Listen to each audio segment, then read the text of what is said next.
हज़रत अबू बकर सिद्दीक और जनाब उमर फ़ारूक की ना किसी बात में शक्र रंजी हो गई, इख्तलाफ राय हो गई, तो जनाब उमर ज़रा डाढ़ी तबीयत के बंदे थे, डांट दिया अबू बकर सिद्दीक को। तो सिद्दीक एक बार नरम बंदे थे, माड़े दा की काम मोहम्मद नस जाना या रोना, तो वो गा के ना तो पहले घर रोए, फिर हुजूर के पास चले गए। जनाब उमर कहते मुझे भी ख्याल आया कि यार ये मुझे नहीं करना चाहिए था। थोड़ी देर के बाद अच्छे लोग जो होते हैं उनका गुस्सा जल्दी उतर जाता।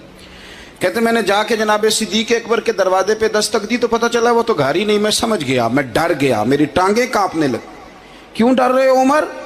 फरमाने लगे इसलिए डर रहा हूँ कि अबू बकर जब अपने घर नहीं होते तो दरवाजा रसूल पे हो। सारी बात तो सुना दी होगी। फरमाते मैं नबी पाक की बारगाह में पहुंचा, सामने अबू बकर बैठे हैं, पुश्त मुबारक मेरे करीम रसूल की काबे की जानब, चेहरा सिद्दीक अकबर की जानिब, दोनों की गर्दनें झुकी हुई। जनाब उमर पाक फरमाते हैं कि मैं बैठा था और सोच रहा था, सलाम ली, जवाब मिला, पर गर्दनें नहीं उठाई दोनों ने, मुकद्दस गर्दनें झुकी रही। मैं सोच रहा था कि अब हुजूर मुझे डांटेंगे तो मैं सिद्दीक के पैर पकड़ूंगा, मैं अली को सिफारशी बनाऊंगा, मैं मिन्नत करूंगा, लेकिन कोई बोले तो बात बने ना। कहते हैं जब देर हो गई, ये सुकूत भी बड़ा मुश्किल होता है। ओहो, अगर कभी वो चुप कर जाए तो ये भी बड़ा मसला है, महबूब भी चुप कर जाए। कहते मैं बड़ा परेशान हुआ, जब मेरा कलेजा मुंह को आया ना तो जनाब उमर कहते मैं बोलने लगा तो आंसू मेरे पहले निकल गए। अल्लाहु अकबर। मैंने रो के कहा सोनिया भूल गया था, मैं गया था अबू बकर के घर माफ़ी मांगने, पर ये यहाँ आ गए। ये मेरे दोस्तों इसे मेरी तकरीर ना समझना, मेरे रसूल पाक के ये असल लफ्ज़ आपको किताब में मिलेंगे। आप तबक़ात इब्न साद उठा के देखें। जनाब उमर कहते हैं मैंने अर्ज़ की हुजूर मैंने गलती समझ ली थी, मैं गया था अबू बकर के घर, हुजूर मैं भूल गया था। फरमाते हैं नबी पाक ने जब गर्दन मुबारक उठाई तो हुजूर की दाढ़ी आंसुओं से भरी हुई। और लफ्ज़ क्या थे? फरमाया उमर तुम मेरी खातर मेरे अबू बकर को माफ़ नहीं कर सकते थे?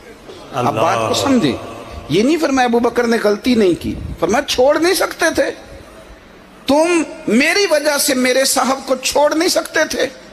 फिर हुजूर ने फरमाया उमर ये सारा मक्का तलवारें लेके मुझे कत्ल करने आता था, यार ये अकेला था,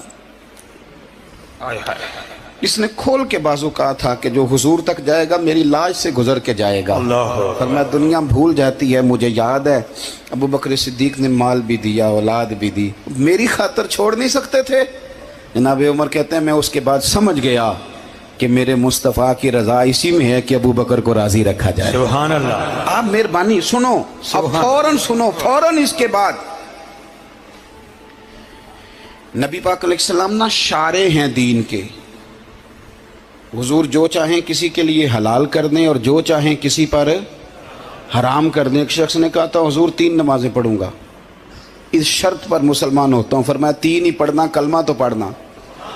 हुजूर शारे हैं, उलमा इस लफ्ज़ को जानते हैं, मैं ज़्यादा खोलता नहीं।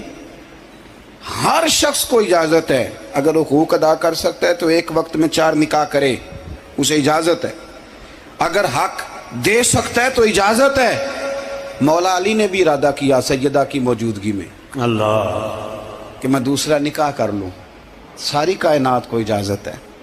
तो सैयदा फातिमा के दिल को न तकलीफ़ हुई, दौड़ी आई हुजूर की बारगाह में।